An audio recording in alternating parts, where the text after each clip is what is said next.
Bonjour, bonjour, ici Véronique Hubert, votre formatrice et conseillère en entreprise agricole préférée, alias Tata Véro, comme je suis connue dans le monde du chien et du chat.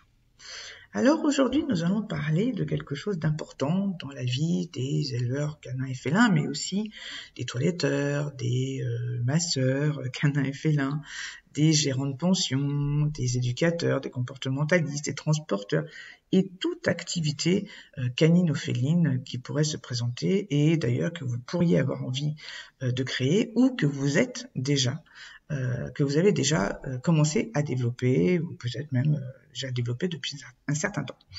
Et donc aujourd'hui, nous allons parler d'un support qui est très utilisé pour communiquer, pour proposer vos prestations ou vos chiots ou vos chatons ou vos jeunes, peu importe, pour aussi mettre vos résultats. Bon. Eh bien, c'est la page Facebook. On sait que Facebook est le réseau social utilisé par excellence dans le monde du chien et du chat, peut-être plus que dans certaines activités. En tout cas, le monde du chien et du chat est principalement axé sur Facebook. Alors, je voudrais vous donner des petits conseils pour éviter 3 erreurs importantes. La première, donc, on parle bien d'erreurs pour animer, voire créer, voire utiliser en fait la page Facebook dans le cadre de l'activité en chien ou en chat. Donc la première erreur qui est faite et que moi j'ai observé sur beaucoup de pages, c'est le côté extrêmement répétitif. C'est-à-dire que quand je vois des pages Facebook, et ça c'est beaucoup au niveau des éleveurs, mais finalement, les autres activités dans le chien et dans le chat, en fait, c'est à peu près toujours la même erreur. C'est de toujours mettre la même chose sur vos pages. Quand je vois, par exemple, une page d'élevage, ou si je fais défiler, donc si je scroll, comme on dit aujourd'hui, ça veut dire de faire défiler les posts de haut en bas, eh bien, je vois des chiens, des chiots, puis des chiens, puis des chiens, puis des chiens, puis des chiots. En chat, c'est pareil, donc des chats, des chatons, des chatons, des chatons, des chatons, des chats, des chatons, des chatons.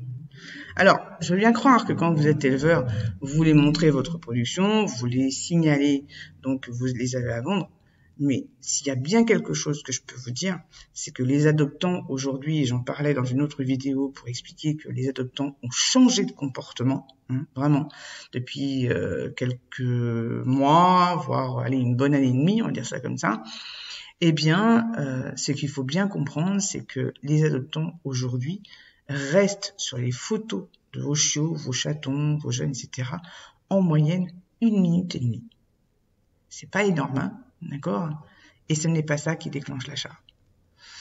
Et en plus, ce qu'il faut bien comprendre, c'est que même si vous avez une race rare, que ce soit un chien ou un chat, un adoptant, il va faire tous les supports qu'il va trouver, il va faire tous les sites qu'il va trouver, il va aller sur le Bon Coin, il va aller par le vendu, il va aller sur les pages Facebook, il va aller sur les sites internet qu'il va trouver sur la race en question, il va aller sur les groupes Facebook, il va aller sur, il va aller sur tous les supports qu'il va pouvoir trouver sur la race en question. Et il ne va ne voir que ça, des photos de chiots, de chatons.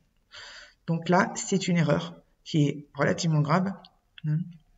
Et ce que je veux dire dans l'histoire, c'est que finalement, eh bien, ce n'est pas ça qui fera que vous pourrez déclencher cette envie, en fait, de venir chez vous plutôt que d'aller chez quelqu'un d'autre.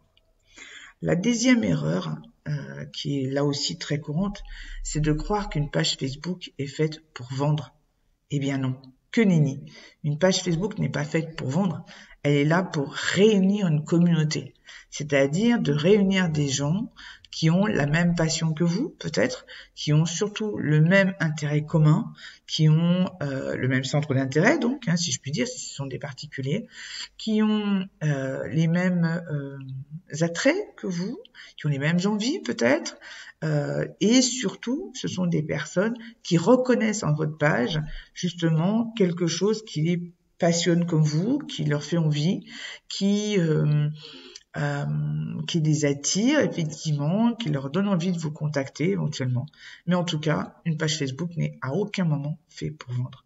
C'est-à-dire que finalement, vous vous dites, bah oui, mais moi j'ai plein de gens qui me contactent par Facebook.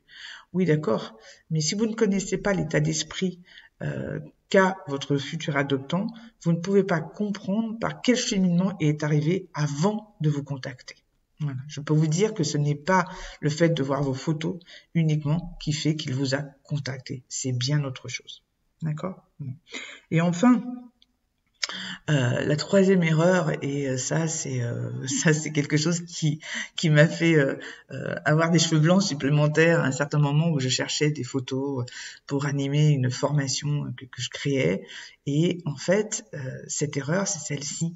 C'est de croire en fait que tout le monde peut trouver votre page. Or, il faut bien comprendre une chose, c'est que les gens, quand ils vous trouvent, c'est par rapport à des mots-clés. Donc peut-être chien ou chat, la race, c'est pas sûr, voilà. Ça veut dire que sur vos pages, moi je le vois, la race n'est même pas mentionnée au niveau des photos. N'oubliez pas que les photos, elles remontent toutes seules. C'est-à-dire que si vous faites un post, par exemple, où il y a plusieurs photos, eh bien toutes les photos peuvent remonter indépendamment l'une de l'autre. Si vous ne marquez pas la race que c'est, comment voulez-vous que les gens devinent ? Pareil, les gens très souvent vous trouvent par votre profil perso au niveau de Facebook. Très souvent, il n'y a absolument aucune coordonnée, ni l'adresse de votre site, ni l'adresse et le nom de votre page. Toutes les personnes qui arrivent sur votre mur perso, comment voulez-vous qu'elles vous trouvent si elles ne savent pas le nom de votre page? Vous voyez? Voilà. Donc ça, c'est extrêmement important de comprendre que on ne peut pas vous trouver si vous ne mettez pas les informations qui permettent de vous trouver. D'accord ? Voilà.